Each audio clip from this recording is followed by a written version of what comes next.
Hello mga ka-LPG, this is MS LPG Shop. Dumating na po yung mga bagong stocks natin na Fiesta Gas and Petron Gasol. So ayun, bali double check natin yung kilo nito. So paano ba natin malalaman kung tama ba sa timbang yung LPG natin, ano? So ito, tuturo ko po sa inyo kung paano malaman kung tama sa timbang yung tangke natin.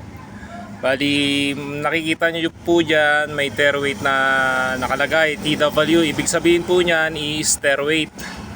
Bigat po ng tangke pagka walang laman. So, ang bigat ng tangke pag walang laman is 12 kilos plus 11 kilos na net weight or yung laman mismo, yung content. Ito po, net weight ang tawag po dyan, net weight, yung laman po ng tangke.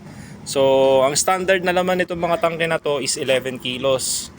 I-plus nyo lang yung 12 kilos na bigat ng tangke plus yung laman na 11.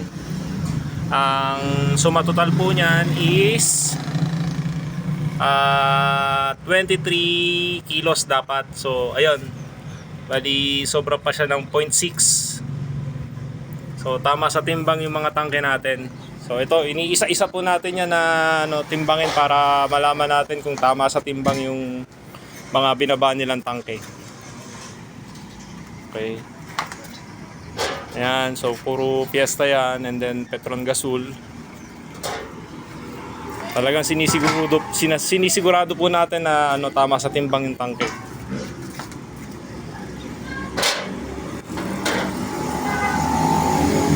.1 naman ito. So plus 11, sobra pa siya ng 0.1. Okay, sige, good. Very good shout out sa mga Petron natin dyan, Petron staff po natin dyan. Very good yung laman ng LPG natin na Fiesta Gas. So tama sa timbang. Ito, sobra na naman.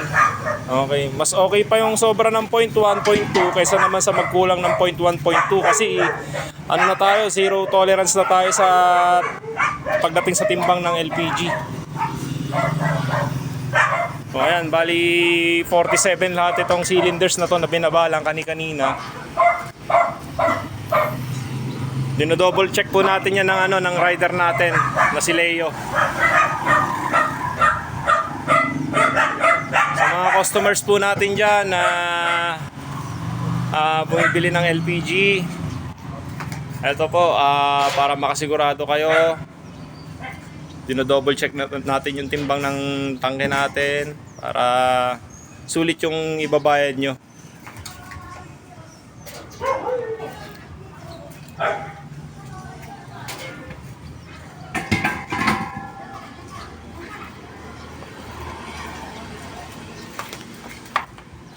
Okay.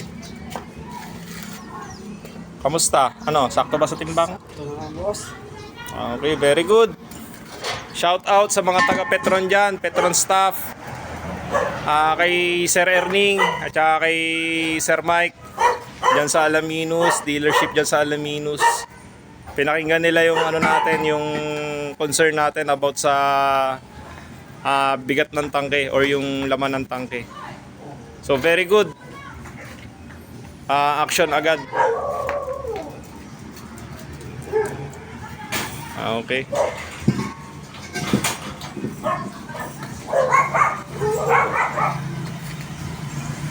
Kung mapapansin nyo mga ka-LPG, mga suki namin, ito, 12.1 yung tare weight. Hindi pare-pareho yung bigat ng tangke kasi. Ito naman, 13.4. Pero ang standard na laman po niya mga yan is 11 kilos. Ang importante yung laman. Hindi tayo magkulang sa laman. Kasi zero tolerance na eh. Hindi po pwedeng kulang ng 0.1, at least 0.1, hindi na po pwede yun. Kung dati po pwede yung 0.1, 0.2, pero ngayon hindi na. Ito naman, 11.6. Ayan o. 12.1. 11.8. 13.4. Yung Petron Gasol natin, ito 12.7. 12 kilos. Tare weight po yan, yung nakikita nyo. Yan, tare weight. Bigat ng tangke pag walang laman.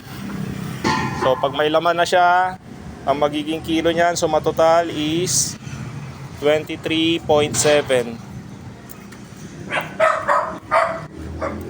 Okay. O yan, yung rider natin na napakasipag, si Leo.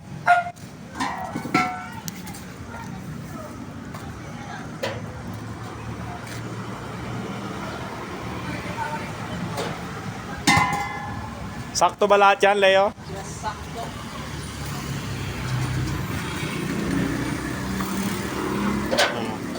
12 kilos plus 11, Sobra.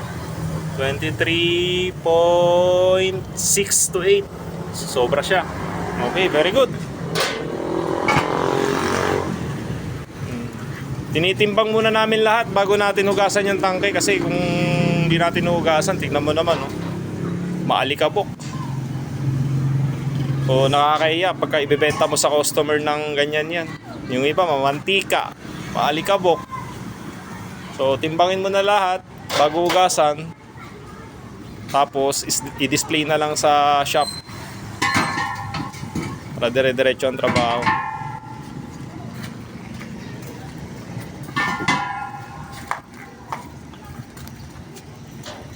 Okay, store natin dito lang sa tapat lang ng CSI. Yan. Eto. Oh, sa mga suki dyan at hindi pa namin suki na gustong magpalit ng brand nila, meron na tayong franchise ng ano dito ng Petron Gasul, Fiesta Gas, Petron Gasul. So matatag na brand to. Yung mga suki dyan na gusto mag-switch sa Fiesta Gas, eto. Oh, dito yung aso ko. Starring si Dambu. Binabantayan niya yung nagtitimbang.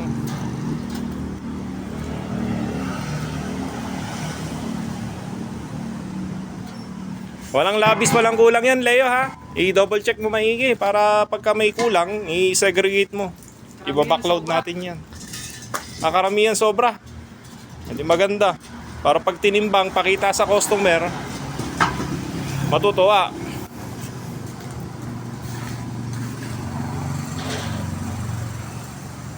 Store natin, tapat lang ng CSI Orbis Tondo.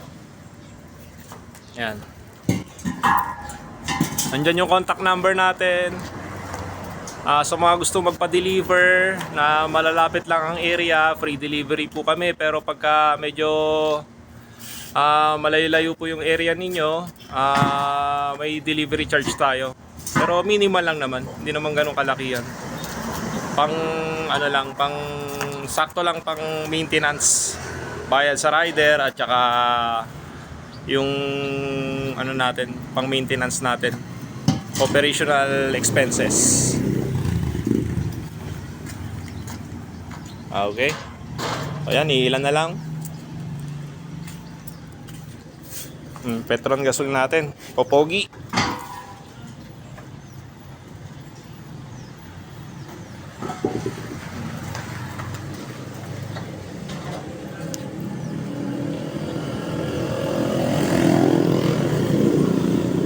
Marami na ulit tayong stocks. Almost 2 days din tayong naubusan ng stock. So ngayon meron na ulit. Maganda po yung tangke ng Fiesta Gas at saka Petron. Sa presyo, wala namang pinagkaiba sa presyo natin dun sa mga dati nating brand. Actually, mas mura pa nga ito ng 20 pesos kesa dun sa mga dating brand na binibenta natin. O, lipat na kayo sa Petron at Fiesta Gas.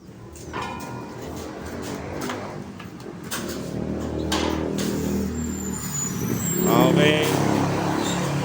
So after nyan timbangin yan, tutulungan natin yung rider natin na maghugas ng tangke kasi medyo marami-rami to. Mga nasa 47, 40. Ilan to, Leo? 47. 47. Oh, ang dami. 47. Actually kulang pa nga to kasi ilang days lang nauubos na kaagad. Kailangan natin magdagdag ng tangke. O sa susunod na deliver, papadagdag tayo ng tangke para hindi tayo nauubusan ng stocks. So itong store natin, oh. Tingnan natin yung store natin. Walang kalaman-laman. Dalawang Petron na lang to. Tsaka isang Elite. Ayan, oh. Wala tayong stock. Malinis. Puro 2.7 na lang. Tsaka dalawang Petron ang natitira. Buti na lang, dumating na yung stocks natin. Ayan. Okay. Ayan, nakikita nyo naman, kompleto tayo sa permits. From local permit hanggang sa DOE. Ayan, kompleto tayo. So, wala pong problema sa permit. Mabisita man tayo ni DOE, wala tayong magiging problema. May pagmamalaki natin kasi meron tayong mga permit. Ayan. From local hanggang sa sa DOE, kompleto tayo. Okay, so maraming salamat. Hanggang dito na lang muna. Dito ko na muna tatapusin tong video na to. Maghuhugas kami ng tangke. Ang dami, oh. So, ayun. Update ko na lang ulit kayo pagka meron tayong